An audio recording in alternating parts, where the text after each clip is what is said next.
Hello everyone, welcome to a brand new technology tour.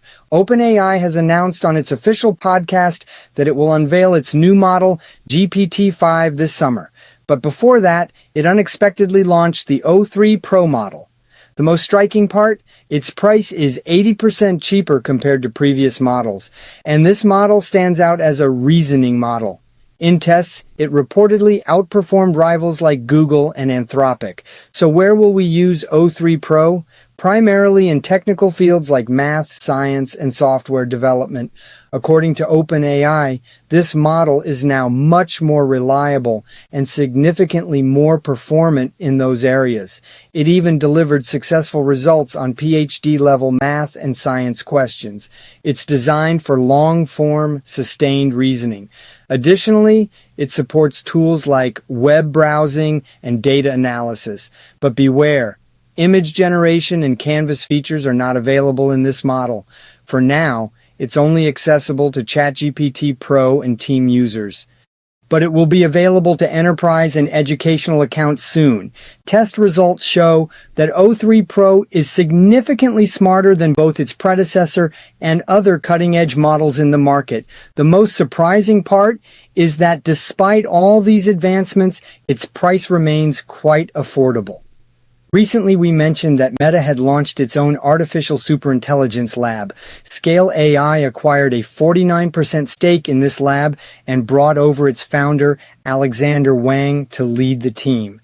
The lab will house 50 researchers, and they're reportedly offering $100 million bonuses to lure talent away from OpenAI. In a conversation with his brother, Sam Altman admitted he was a bit disappointed with the performance of the Llama 4 model. Meanwhile, Zuckerberg has made it clear that he wants to be first in the race toward artificial superintelligence. On the other hand, Nvidia hasn't been sitting idle either. They unveiled a new AI model called Climate that can analyze atmospheric conditions anywhere on Earth and predict 30 years into the future. This could revolutionize industries like agriculture, where knowing about damaging weather events like frost or hail in advance could prevent massive losses. Nvidia's Buttle model doesn't just predict future climate based on past data.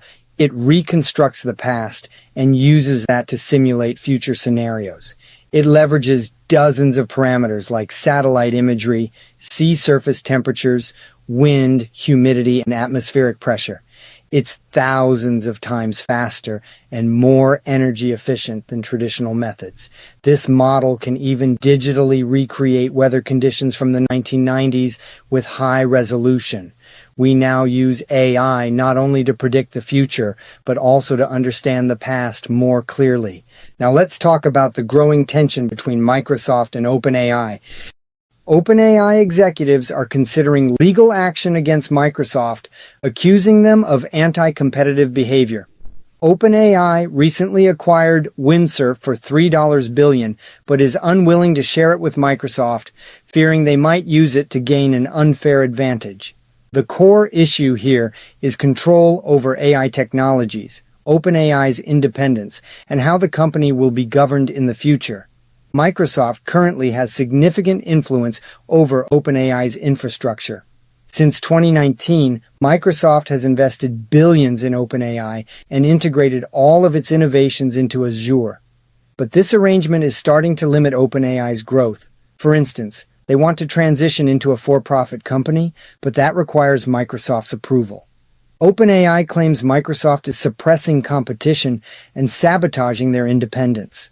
In a recent move, OpenAI made Microsoft an offer: give up future profit rights, end our private cloud agreement, and transfer full ownership of Windsurf's intellectual property to us. In return, once we become a for-profit company, we'll offer you a 33% stake. But since Microsoft holds veto power, the situation remains complicated. Microsoft is uncomfortable with OpenAI's recent acquisitions and growing tech dominance, as it could render Microsoft virtually unchallenged.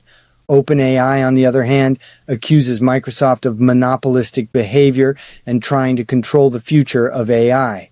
They are now preparing to file an antitrust lawsuit with the U.S. Federal Trade Commission, arguing that Microsoft's grip limits competition and violates fair market principles.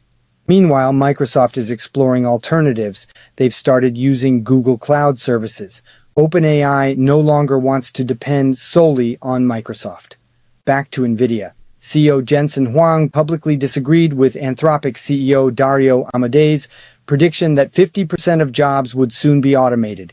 Huang believes AI won't replace humans, but will work alongside them. Naturally, everyone seems to view this from their own business angle. Elsewhere, Google has ended its partnership with Scale AI.